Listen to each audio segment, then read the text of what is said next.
And then you're saying, okay, go be a Marine, go kill somebody, and then come back. It's bad to kill. And frequently, when people see the unvarnished truth, they don't like it. I ran into this all the time when I got out of the Marines and people would ask about my experience. They didn't really want to know what we did. In some ways, Marines on the battlefield have more in common with their enemy than they do with their family and friends at home. There's a sense that letting down your armor a little bit is an admission of weakness. So the culture is also a culture of enormous toughness. We can do things better. And we have a kind of, if not invincibility, a kind of durability and resilience. That killing carries a cost to the person who carries it out. That combat changes people. That combat, I think, diminishes the soul permanently. It alters people. The sacrifices the Marines make are not just physical. They're mental and spiritual as well, and they're carried for the rest of one's life.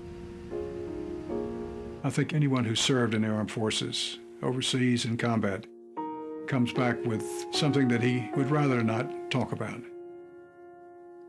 I'll never forget a World War II Tarawa veteran who told me that he was proud he served his country, but he wasn't proud of what he had to do to serve his country.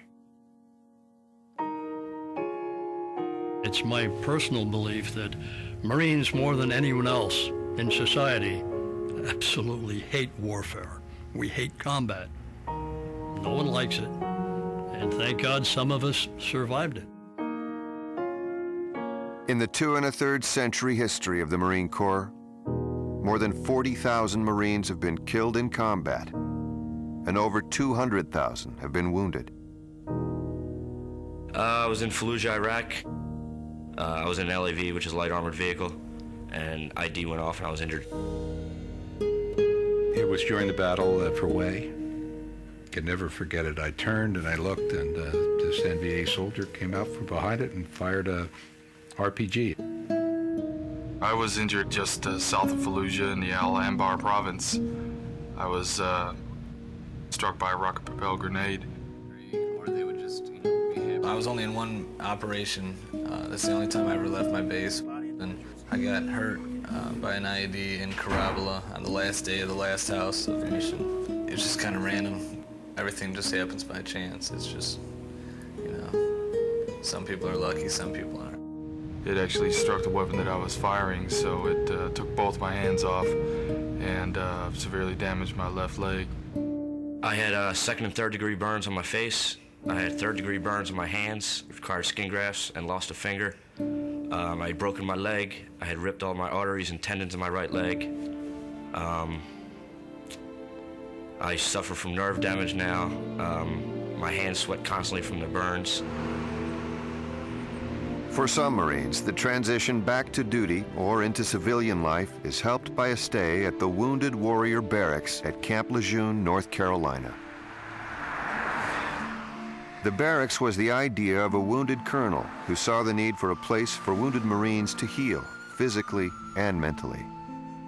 Just the camaraderie that we have here, the fact that we're all Marines, but we're all wounded Marines as well, and we all know to some extent what the other person is going through. We have 36 Marines that live in the barracks. Right away, they're with wounded Marines. A guy comes in, I was burnt. I can say, hey, I was burnt too. In a couple of years, this is what your skin grafts will look like. Or guy has an eye injury, this guy has one too. It's just the camaraderie that we all, because we're all there, we all know what we're going through. It's great. In my day, when I was laying in the Philadelphia Naval Hospital, there were over 550 amputees laying on the wards with no hope. Today, our young men and women who are injured have hope. They have support, first and foremost, and they have the hope of modern medicine that is doing unbelievable things with these catastrophic wounds of theirs. For wounded Marines, there is always the question of what next? For some, the answer, amazingly, is the Marine Corps. I was determined to remain a Marine. There have been Marines in past conflicts who have suffered amputations and gone back into active duty service and even back into the theater.